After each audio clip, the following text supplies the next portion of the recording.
Play and Trade Guitars is giving away this Gibson Custom Shop Les Paul to one of you. How to enter? Subscribe to Play and Trade Guitars on YouTube, and we'll give it away when we hit 50,000 subscribers.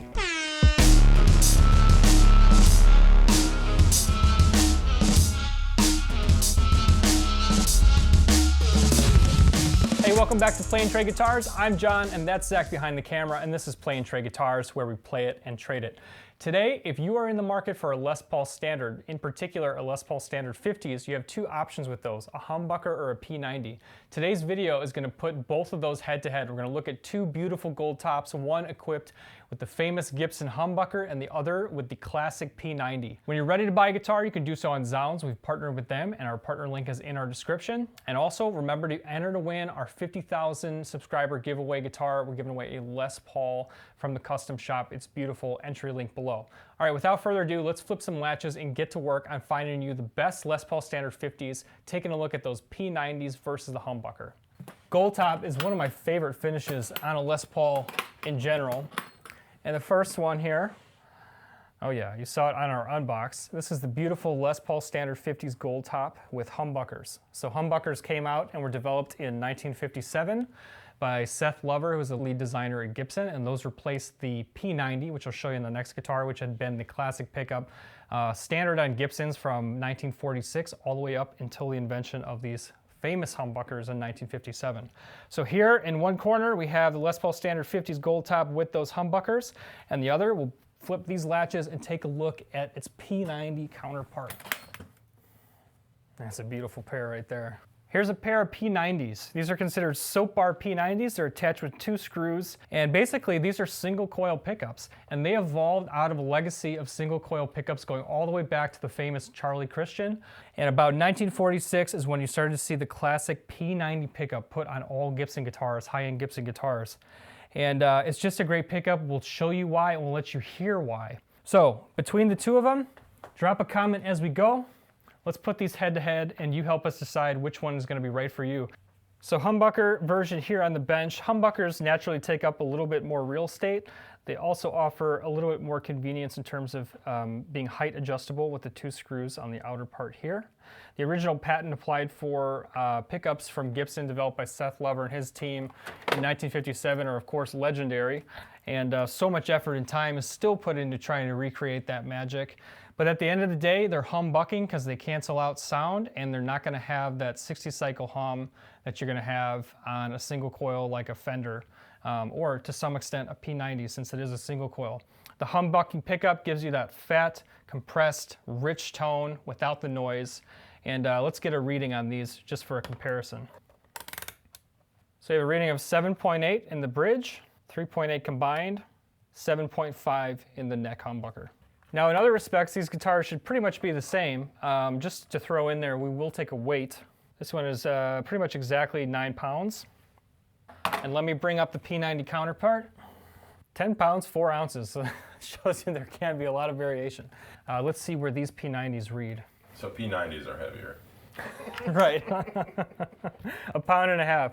Bridge P90 reading 7.5, 3.7 combined, 7.6 in neck. You get a lot more boominess out of the neck pickup if it's too close to the strings. And oftentimes the first setup that I really go through with a P90 guitar is trying to even out the volume response between the neck pickup and the bridge. But you want it to be sweet and not so close to the strings that it becomes boomy and overpowers the bridge pickup. 1.68 on the nut, first fret at 0.86, 12th fret at 0.96. So from 0.86 up to 0.96.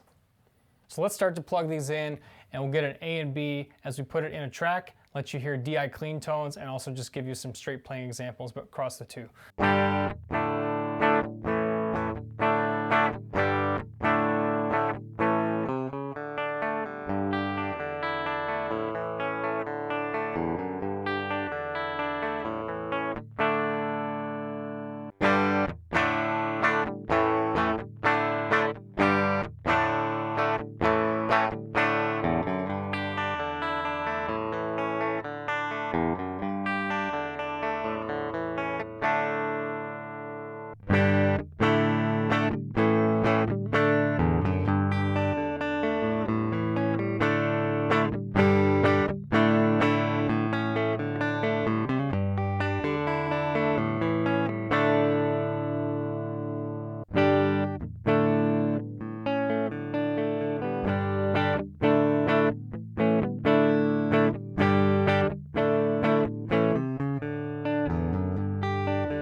All right, looking at the Humbucker versus the P90 on a Gibson Les Paul Standard 50s edition. Beautiful set of gold tops. I'll tell you that the Humbucker edition weighs in at 9 pounds versus about 10.4 pounds on the P90. So right there is a difference. I love the chime of P90s. If there's one thing maybe we accidentally uncovered, it's that you should own a P90 guitar for no other reason than how good they sound when they're blending together on a recording. Other than that, you're going to get the single coil chime and body from the P90s, whereas you're going to get that solid body and ultimate just beautiful sustained compression from the Humbuckers. And between the both of them, you can't go wrong, but hopefully this gave you a little more education on the sound of both, and you can make the right decision, buy on Zounds when you're ready to buy. Make sure you subscribe to win our Gibson Custom Shop Les Paul when we hit 50,000 subscribers. And thanks for hanging out with us today on Plain Dre Guitars. I'm John, that's Zach. We'll see you on the next video. Take care.